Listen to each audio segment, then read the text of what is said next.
The Mystery of Capital by Hernando de Soto. Hernando de Soto's The Mystery of Capital. Why Capitalism Triumphs in the West and Fails Everywhere Else, 2000, is a thought-provoking exploration of global capitalism, with a particular focus on the challenges developing countries face in building successful capitalist economies. De Soto's central thesis is that the key to wealth generation in capitalist economies lies not solely in markets or trade, but in the formalization of property rights. Structure and key arguments. The book revolves around one core argument. The failure of capitalism in developing countries stems from the inability to transform dead capital into productive capital. Dead capital refers to assets such as land or homes that people own informally but cannot leverage to generate wealth because they lack legal recognition. De Soto posits that without formal property rights, people cannot use their assets to access credit, start businesses, or participate fully in the modern capitalist economy. The book is divided into 6 chapters, each addressing different facets of De Soto's argument. 1. The 5 Mysteries of Capital. De Soto starts by identifying 5 mysteries that help explain why capitalism works in the West but falters elsewhere. These include the mystery of missing information, the mystery of capital, and the mystery of political awareness, among others. 2. The missing ingredient. De Soto claims that the missing ingredient in developing countries is the formalization of property. He argues that in Western countries, property is more than just ownership. It is a system of formal, legally recognized rights that make assets visible and capable of being used as collateral, traded, or invested in. 3. Dead capital. The author introduces the concept of dead capital, emphasizing that vast amounts of capital in developing countries lie dormant because they are not recorded in formal legal systems. 4. The cost of formalization. De Soto highlights how difficult and expensive it can be for individuals in developing countries to navigate bureaucracies and legal systems to formalize their property. This creates a barrier that keeps people operating in the informal economy. 5. Why property systems work in the West. The book examines how property systems developed in the West, particularly in the United States, and why they are more effective at generating wealth compared to those in other parts of the world. 6. The solution. De Soto advocates for reforming property systems in developing countries, simplifying the process of formalizing ownership, and integrating informal economies into the legal framework. Strengths. 1.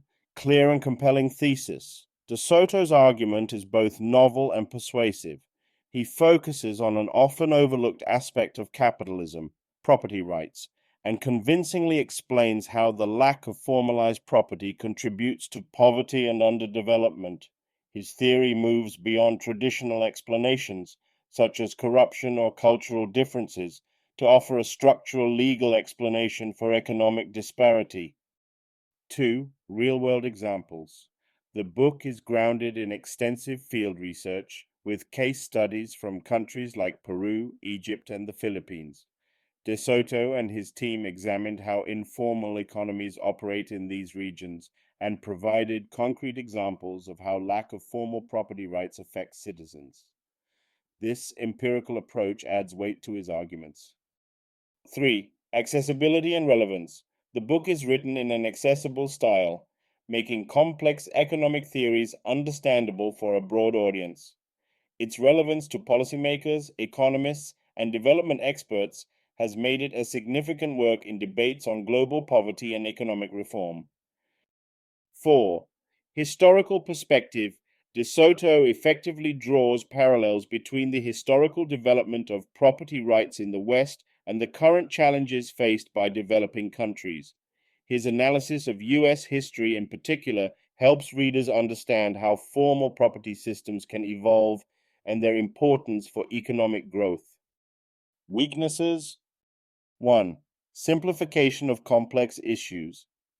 While De Soto's focus on property rights is insightful, critics argue that he oversimplifies the broader, more complex reasons behind economic inequality.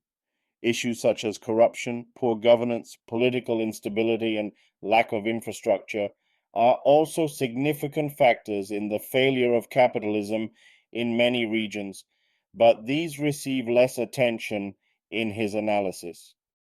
2. Limited application to diverse economies.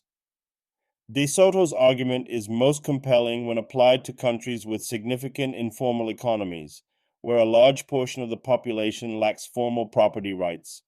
However, in some developing countries, other barriers to economic growth, such as lack of education or health infrastructure, may be equally or more critical.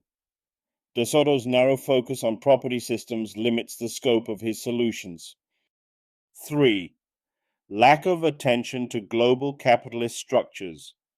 Another critique of De Soto's argument is that he largely overlooks how global economic structures and inequalities, such as trade imbalances or the power of multinational corporations, can influence the success of capitalism in developing countries.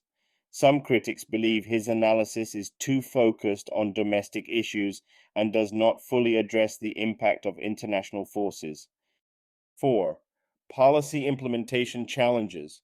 While De Soto's solution of formalizing property rights is compelling in theory, the process of implementing these changes in practice is fraught with difficulties. The bureaucratic and legal reforms he advocates are difficult to achieve in countries with deeply entrenched political and social challenges. The book does not always fully account for the resistance and complexity of these reforms. Influence and legacy. The mystery of capital has had a profound influence on development, economics, and policy. It has been widely praised by economists and world leaders for shedding light on the importance of property rights in fostering economic growth. De Soto's ideas have been integrated into policy discussions in international organizations such as the World Bank and the United Nations.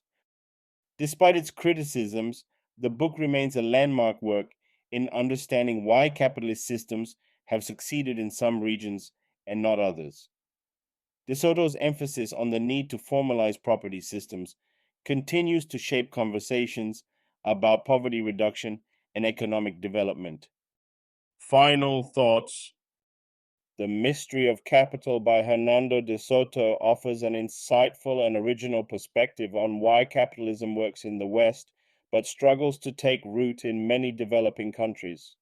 By focusing on the formalization of property rights, De Soto provides a clear and practical explanation for the wealth disparities between the West and the rest of the world. While the book may oversimplify certain factors and challenges, its core message about the transformative power of formal property systems is both thought-provoking and influential.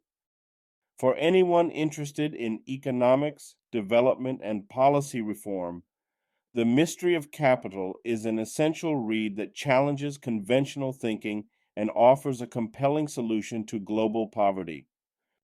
Thanks for watching this review. If you found this video helpful and want to dive deeper into more insightful book reviews, make sure to hit that subscribe button and ring the notification bell so you never miss an update. And don't forget to like it and share your thoughts in the comments below.